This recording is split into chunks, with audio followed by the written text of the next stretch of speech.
स्वागत है आप सबका आज की वीडियो में। आज हम एक चर वाले रैखिक समीकरणों पर आधारित व्यावहारिक प्रश्नों को हल करना सीखेंगे। इन प्रश्नों में हम प्रश्न को समझकर सबसे पहले रैखिक समीकरण का निर्माण करते हैं, तत्पश्चात उस रैखिक समीकरण को हल करते हैं। आइए हम कक्षा 8 की प्रश्नावली 2.2 का प्रश्न नंबर 6 लेते हैं। 3 लगातार पूर्णांकों का योग 51 है, तो पूर्णांक ज्ञात कीजिए। आइए हम इस प्रश्न को हल करते हैं। हम जानते हैं लगातार पूर्णांक एक एक के अंतर से आते हैं, जैसे 4, 5, 6, 7, 8, अर्थात किसी भी पूर्णांक के बाद अगला पूर्णांक उस पूर्णांक में एक जोड़ने पर प्राप्त होता है। माना प्रथम पूर्णांक बराबर x है, इसका अगला पूर्णांक जो होगा वो इस पूर्णांक में एक जोड़ने पर प्राप्त होगा। अतः दूसरा पूर्णांक बराबर होगा, इसमें हम एक जोड़ देंगे तो x धन 1, और तीसरा पूर्णांक जो होगा वो दूसरे पूर्णांक में एक और जोड़ने पर प्राप्त होगा, अर्थात x धन 1 या एक और एक जोड़ लेंगे तो 2 होगा, तो ये हो जाएगा x धन 2। अब प्रश्नानुसार तीनों पूर्णांकों का योग हमें दिया है 51, अतः तीनों पूर्णांकों को जोड़ लेते हैं हम, तो x धन दूसरा पूर्णांक है x धन 1 धन तीसरा पूर्णांक है x धन 2 बराबर ये हमें प्राप्त होगा 51। इसको सरल कर लेते हैं हम। यहाँ पर चर पद है x धन x, तो ये जोड़कर हो जाएगा 3x धन अचर है 1 धन 2, तो ये भी आ जाएगा 3 बराबर 51। अब हमारे पास ये एक समीकरण प्राप्त हो जाती है। इसमें हम 3 और इस 3 को पक्षांतर करके दाईं ओर ले जाएंगे। तो पहले हम इस 3 को पक्षांतर करके दाईं ओर ले जाएंगे, क्योंकि ये शेष भाग में जुड़ा हुआ है।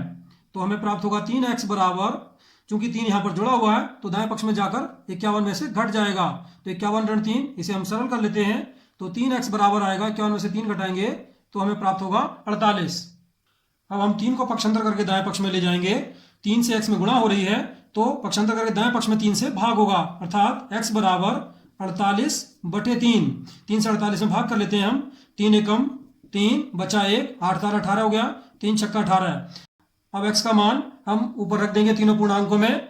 अतः प्रथम पूर्णांक होगा हमारा x था, माना था हमने, और x का मान है 16, तो ये 16 प्राप्त होगा। दूसरा पूर्णांक हमने माना था x धन 1, तो x की जगह 16 लिख देंगे तो 16 धन 1 अर्थात 17। और तीसरा पूर्णांक हमने माना था x धन 2, x के स्थान पर 16 लिखा तो 16 धन 2 बराबर 18। तो इस प्रकार तीनों पूर्णांक हमें प्राप्त होते हैं 16, 17 और 18। अब हम अगला प्रश्न देखते हैं। 7वां प्रश्न है, 8 के लगातार 3 गुणजों का योग 888 है, तो गुणजों को ज्ञात कीजिए।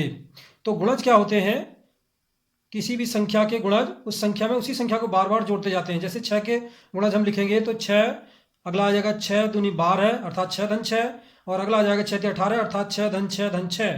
तो इस प्रकार 8 के लगातार 3 गुणज हमें ज्ञात करने हैं। तो माना प्रथम गुणज हो जाएगा x, तो अगला गुणज हो जाएगा x धन 8, और उससे अगला गुणज आ जाएगा x धन 16। तो इसी प्रकार हम प्रश्न नंबर 6 को जैसे हल किया था, फिर उसी तरह से इस प्रश्न को हम हल कर सकते हैं। अब हम प्रश्न नंबर 9 करते हैं। राहुल और हारून की वर्तमान आयु में 5:7 का अनुपात है। 4 वर्ष बाद उनकी आयु का योग 56 वर्ष हो जाएगा, तो उनकी वर्तमान आयु क्या है?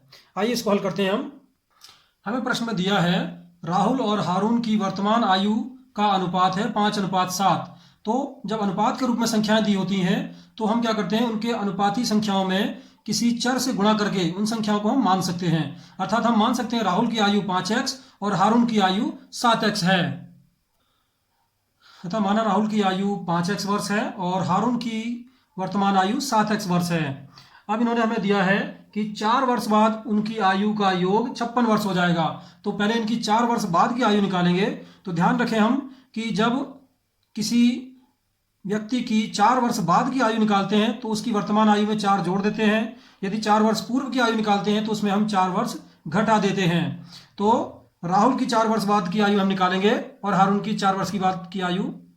अब 4 वर्ष बाद राहुल की आयु हो जाएगी, तो उसकी वर्तमान आयु में हम 4 जोड़ देंगे तो 5x धन 4, और हारून की 4 वर्ष बाद आयु हो जाएगी, उसकी वर्तमान आयु में 4 जोड़ देंगे तो 7x धन 4 वर्ष। अब प्रश्नानुसार 4 वर्ष बाद उनकी आयु का योग बराबर है 56। तो राहुल की 4 वर्ष बाद की आयु 5x धन 4 और हारून की 7x धन 4, तो दोनों का योग कर लेते हैं और बराबर आता है 56। इसको सरल कर लेंगे हम। तो पहले चर पदों को जोड़ लेते हैं। 5x धन 7x, तो जोड़ के हो जाएगा ये 12x धन 4 धन 4 अचर पदों को जोड़ लेंगे तो हो जाएगा 8 बराबर 56। अब ये रैखिक समीकरण प्राप्त होती है, इसको हल करेंगे तो हम x को अकेला करेंगे बाएं पक्ष में, उसके लिए 8 और 12 को पक्षांतर करके दाएं पक्ष में ले जाएंगे। सबसे पहले 8 को ले जाएंगे क्योंकि 8 बाकी शेष भाग से अलग है, तो यहाँ पर बचेगा हमें 12x बराबर 8 यहाँ पर जोड़ में है तो दाएं पक्ष में जाकर घट जाएगा, अर्थात 56 ऋण 8। इसको हम सरल कर लेते हैं तो हमें प्राप्त होगा 56 में से 8 घटा लेते हैं हम तो हमें प्राप्त होगा 48। अब 12 का पक्षांतर करेंगे, 12 से x में गुणा हो रही है तो जब पक्षांतर करके दाईं ओर जाएगा तो 12 से भाग हो जाएगा, अर्थात 48/12। तो सरल कर लेते हैं, x बराबर प्राप्त होगा 12 चौक 48 4। अब हम x का मान ऊपर रख लेंगे तो दोनों की वर्तमान आयु हमें ज्ञात हो जाएगी। अतः राहुल की वर्तमान आयु बराबर, हमने 5x माना था तो इसमें x का मान 4 रख देते हैं तो 5 गुणा 4 बराबर 5 चौक 20 वर्ष। तथा हारून की वर्तमान आयु हमने 7x मानी थी, यहाँ पर x का मान रख देंगे तो हो जाएगा 7 गुणा 4 अर्थात 28 वर्ष। प्रश्नावली 2.4 और 2.6 के प्रश्न हम अगले वीडियो में हल करेंगे। यदि आपको यह वीडियो पसंद आया हो तो इसे लाइक करें, शेयर करें और हमारे चैनल को सब्सक्राइब करें। धन्यवाद।